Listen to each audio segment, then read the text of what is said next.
Donc, bon, vous avez vu le sujet de la conférence, et je vais d'abord commencer par me présenter et par expliquer ce que c'est le Product Ops, vu que c'est mon rôle aujourd'hui chez Gorgias. Est-ce que tout le monde a une idée un peu de ce que c'est le rôle de Product Ops ou pas du tout? Oui, un peu? Ok. Bon, bah, du coup, pour ceux qui ne savent pas, une première introduction, c'est de dire que je suis un petit peu le Product Manager de l'organisation produit. Donc, mon objectif, c'est de rendre les PM plus efficaces dans leur job. Donc, c'est un rôle interne un peu de project management, mais avec une vue PM. Et donc, mon objectif, c'est plusieurs missions. La première, c'est l'alignement stratégique, donc faire en sorte que les décisions produits et la roadmap soient du coup cascadées à une delivery efficace et à des features qui ont de la valeur pour les clients. Donc ça veut dire par exemple gérer le roadmap planning et les méthodologies de travail autour de ça. Un deuxième point, évidemment, pour que ça marche et que ça marche à l'échelle, il faut des pratiques et des outils. Donc le faire en sorte que les équipes produits elles aient en main du coup la méthodologie à utiliser, ainsi que les outils, qu'elles soient formées aux mêmes méthodes, qu'elles utilisent par exemple des outils comme Linear, toutes avec le même framework, Notion pareil pour préparer les roadmaps, préparer les specs, etc. Donc il y a une grosse partie autour du tooling, c'est pour ça que je vais en parler aujourd'hui. Et puis bien évidemment le produit est au cœur de ce qu'une boîte SaaS peut produire, donc ça veut dire travailler main dans la main avec le design évidemment, engineering, mais aussi le go-to-market, le marketing, le product marketing, etc. Et le product feedback du coup est un sujet très transverse également. Tout ça pour m'amener au dernier point qui est la customer intelligence, donc le feedback produit avec la data quantitative. Donc là on va parler de quali aujourd'hui, mais avec le quanti, je suis là pour faire en sorte que les PM aient dans les mains les bonnes données pour prendre les bonnes décisions. Et donc on va vraiment aller dans ce sujet aujourd'hui et expliquer comment l'IA aujourd'hui peut permettre de faire ça vraiment plus efficacement à l'échelle. Et pour une petite intro sur mon parcours, je suis chez Gorgias du coup à ce poste de Product Ops depuis à peu près 1 an et demi. J'ai été auparavant chez Content Square pendant 7 ans, où j'ai été d'abord au Customer Success. Donc j'étais moi-même le feedback produit de mes clients. Et j'allais taper dans l'épaule du PM, pas tous les jours, jusqu'à ce qu'il y ait un système en place correct pour faire ça à l'échelle. Et donc quand j'ai eu l'opportunité de passer pour Product Ops et créer ce rôle, c'était une bonne opportunité pour moi, parce que c'était un sujet qui me passionnait. Et donc ensuite, chez Gorgias, c'était à peu près la même mission, et c'est pourquoi j'ai rejoint l'entreprise il y a 1 an et demi. Et ça fait du coup un certain temps que je suis dans la tech, et il y a des gens ici de chez Criteo, par exemple, anciens collègues, j'étais en stage là-bas il y a exactement 10 ans. Donc voilà, petit big up à toute cette famille de la tech à Paris. Donc Gorgias, pour vous expliquer ce que c'est, parce que c'est pas toujours très connu dans l'écosystème parisien, c'est une entreprise américaine qui gère un agent conversationnel pour le e-commerce. Donc c'est connecté à l'écosystème Shopify. Et le but, c'est de répondre aux demandes des clients le plus efficacement possible, et aussi à l'échelle, notamment avec l'IA, qui peut répondre du coup à des demandes répétitives et demandes de commandes clients, livraison, etc. Vous avez probablement eu affaire à ce plugin si vous êtes client e-commerce. Et pour vous donner une idée de la taille de l'organisation, on n'est plus la petite start-up, c'est quand même une scale-up de 350 personnes, dont 15 squads, donc à peu près 15 PM, une dizaine de designers et une centaine de développeurs ingénieurs, pour vous donner une idée. Voilà. Donc ça, c'était ma première partie pour introduire du coup mon rôle et ce que je fais chez Gorgias. Mais aujourd'hui, le cœur du sujet, c'est la feedback loop. Donc c'est comment on passe d'un système effet black box, où en fait les insights sont collectés de toutes parts, mais personne n'a une idée de où ça va, ce qui en est fait. Et c'est le sentiment que beaucoup d'entreprises ont si le feedback n'est pas traité. Donc là, c'était le constat que j'ai fait quand je suis arrivée chez Gorgias, justement. C'était ma première mission. Règle-nous cette problématique de black box, qui est à la fois un problème pour les équipes produits, puisque du coup, elles collectent les insights quelque part, mais elles ne sont pas capables de gérer toute cette donnée entrante, et donc ne prennent pas de décision basée là-dessus, quoi. On complètement laissé le feedback dans un coin. Et puis le go-to-market qui sent bien évidemment que tous les feedbacks qu'ils envoient ne servent à rien. Ce qui est du coup une perception avérée. Et donc un gros problème, parce que ça fait perdre la confiance en fait dans les équipes produits et dans les décisions qu'elles prennent, et dans la roadmap qu'ils vont pitcher aux clients. Donc le but, la vision que j'avais, c'est de créer un système de source of truth avec du coup les insights qui sont au cœur des décisions prises par le produit, mais qui sont du coup accessibles aussi par le go-to-market. Ou le go-to-market, quand je dis go-to-market, c'est sales, customer success, implémentation, etc. Sachent où vont les feedbacks, à quoi ils servent, et donc peuvent se référer à des décisions prises grâce aux éléments qu'ils ont envoyés. Donc comment on crée davantage de confiance finalement entre toutes ces équipes. Auparavant, et du coup quand je suis arrivée, il y avait un système qui était mis en place avec Product Board. Les insights étaient bien collectés de plusieurs sources de données, donc des channels Slack, des calls avec les sales, des tickets support. Donc il y avait une première partie qui était effectivement, on collecte, c'est dans un endroit, sauf que cet endroit-là, il ressemble davantage à une poubelle qu'à un système vraiment ordonné. Et c'était le sentiment qu'avaient les PM. En fait, il y a des milliers de feedbacks tous les mois, et on doit les traiter manuellement, donc on ne le fait pas, donc les feedbacks ne servent à rien. Et donc après, la boucle du coup est complètement cassée, puisque si les feedbacks ne servent pas, les décisions ne sont pas communiquées à base des problématiques clients, et donc la clôture de la loupe ne se fait pas, ou en tout cas très partiellement. Et grâce à l'IA, et c'est ça, je pense, la magie un peu de l'IA, c'est qu'on peut faire ça à l'échelle en fait maintenant. On n'a plus besoin de demander au PM de trier un par un les insights qui sont collectés dans l'inbox. Ils sont effectivement collectés, et puis clusterisés, catégorisés directement par l'IA. Afin du coup de transmettre au PM des dashboards qui sont déjà ordonnés, déjà rangés, catégorisés, qui vont du coup avoir de la valeur. Et le PM a déjà directement quelque chose qui a du sens pour ensuite prendre ses décisions, documenter et clôturer la loupe avec des templates, avec l'assistant IA, avec sa doc qui va être du coup directement intégrée au système de feedback. Et donc là, l'outil que j'ai choisi s'appelle Build Better, c'est un outil américain. Donc vous pouvez aller regarder si vous voulez, mais je ne dis pas que Product Board n'est pas bien, mais juste que ça ne marchait pas pour nous. Voilà. Donc je vais vous expliquer comment, étape par étape, on a mis en place ce système. La première chose, et qu'on oublie souvent, c'est de définir ce que c'est un feedback produit. Alors pour nous, le feedback produit, c'est un élément qui nous donne une limitation, une frustration, un problème ressenti par le client, et qui va servir au PM à élaborer du coup les prochaines améliorations dans sa roadmap, les prochaines innovations qu'il va faire. On a aussi un autre moyen de collecter les problématiques clients qui sont, elles, plutôt techniques, les bugs, les incidents, qui passent par le support, qui sont gérés, parfois escaladés par l'équipe engineering, mais qui n'est pas le cœur de ce qu'on veut donner au PM. Donc c'est un autre système de routing qui existe, qui a aussi été amélioré grâce à ma collègue Faz ici présente.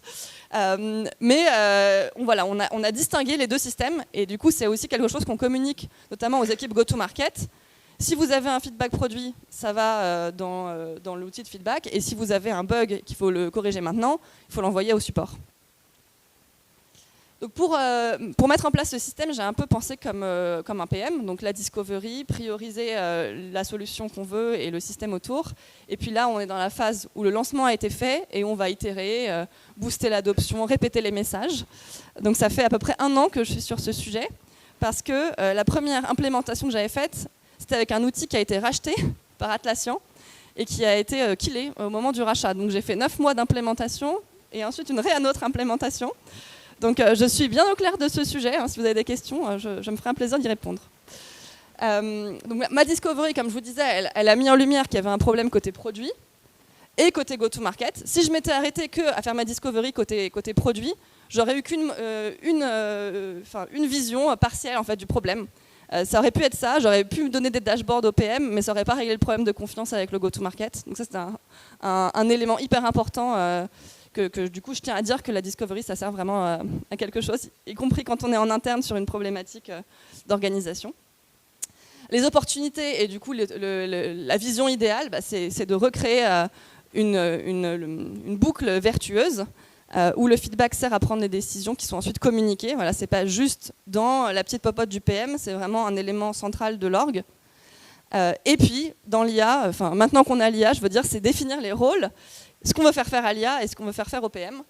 Donc, le PM garde dans son cœur de métier de prioriser, tandis que l'IA, elle va ici servir à analyser des volumes.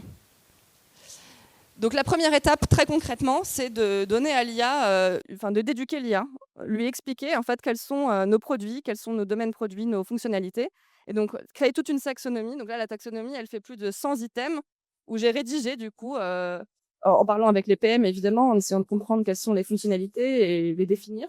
Donc ça, c'est un gros travail, parce que sinon, du coup, l'outil est un peu pauvre et ne comprend pas les insights qui rentrent. Et donc ça, c'est la première étape, la définition de notre produit et de ce qu'on fait.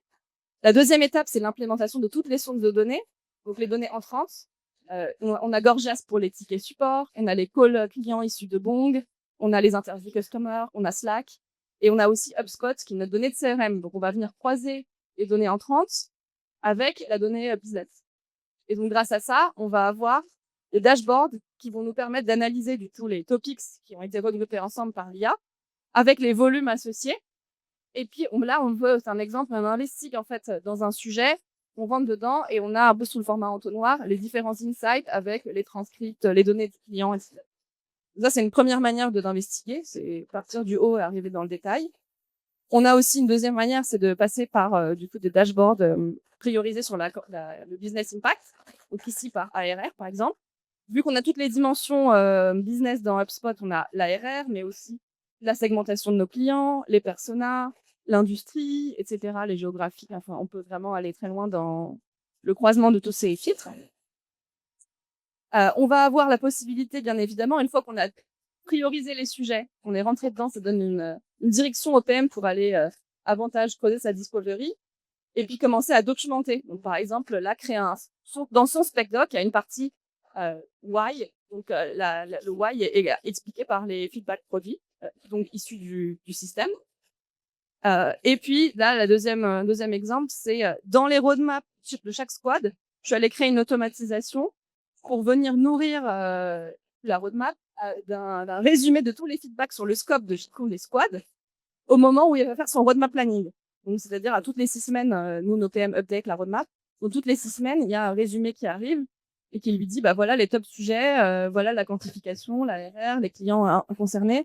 Et donc, soit c'est déjà dans ta roadmap, soit attention, flag, ça n'est pas dedans et je devrais aller investiguer. Donc, du coup, ça, c'est grâce à l'IA et croisé avec Claude que j'ai pu du coup créer ces automatisations. Donc ça, c'est super intéressant. Et donc la prochaine étape, ça sera de l'automatiser les templates. On n'a pas encore fait ça, mais on va faire ça. Et comme je disais, l'outil n'est pas que pour le produit, mais c'est aussi une source de données dans l'entreprise en tant que telle. Et donc là, par exemple, c'est le channel où les go-to-market teams envoient le feedback, où j'ai créé un résumé aussi tous les lundis de tous les feedbacks qui sont envoyés. Comme ça, ils ont aussi la visibilité de, leurs topics servent et voilà ce qu'on écoute, voilà ce qu'on entend. On peut faire ça, du coup, c'est workflow, on peut les créer, du coup, c'est avec Claude, Cowork. Je pourrais aller les répliquer, faire par une team, par un produit. Enfin, pareil, on peut imaginer plein de choses. Là, c'est plutôt générique et tous les lundis, mais ça peut être beaucoup d'autres angles d'analyse. Et mon dernier point là-dessus, c'est que, et c'est un peu la vision, l'objectif, c'est de faire du feedback un peu une monnaie d'échange dans toutes les conversations en interne. Et là, j'ai utilisé l'assistant qu'on appelle Cortex, qui est un assistant IA en interne, qui est connecté avec Notion, avec Linear, etc. Et je lui ai dit, je suis un sales, j'ai un meeting avec un client qui a des objections sur tel produit. Voilà, je sais que je vais me faire cuisiner demain. Donc, dis-moi à quelles objections il va m'envoyer, à quoi je peux être préparé. Donc là, il va ressortir toutes les objections qu'il a entendues dans le feedback de tous les autres calls sur ce produit-là, donc un peu un résumé. Et les contre-objections, il est allé les prendre en prenant les sujets de la roadmap, donc ce qui va être créé par les PM, pour dire du coup au client, bah voilà, tu peux te projeter là-dessus parce que là, on va résoudre ce problème avec ça, ça, ça et ça. Et donc plutôt que juste que le sales ait son pitch d'il y a un an, bah là, en fait, il update son pitch grâce aux feedbacks qui sont connectés avec la roadmap. Donc du coup, c'est vraiment super puissant. Et là, ça s'est créé en 5 minutes, du coup, sur Slack, un petit report, presque de l'enablement sales, basé sur du coup les insights et la roadmap. Les next steps que j'ai pour ce gros chantier, c'est faire en sorte que cet assistant IA, que ces automatisations, elles servent à tout le monde. Donc go-to-market plus produit.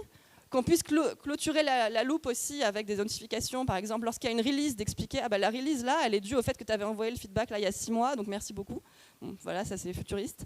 Et puis bien sûr que les conversations, les alignements avec le produit, les meetings avec le leadership, les meetings d'escalade, les meetings entre leaders, voilà, soient préparés et nourris du feedback. Parce qu'il est quantifié, et donc ça a beaucoup de valeur, évidemment.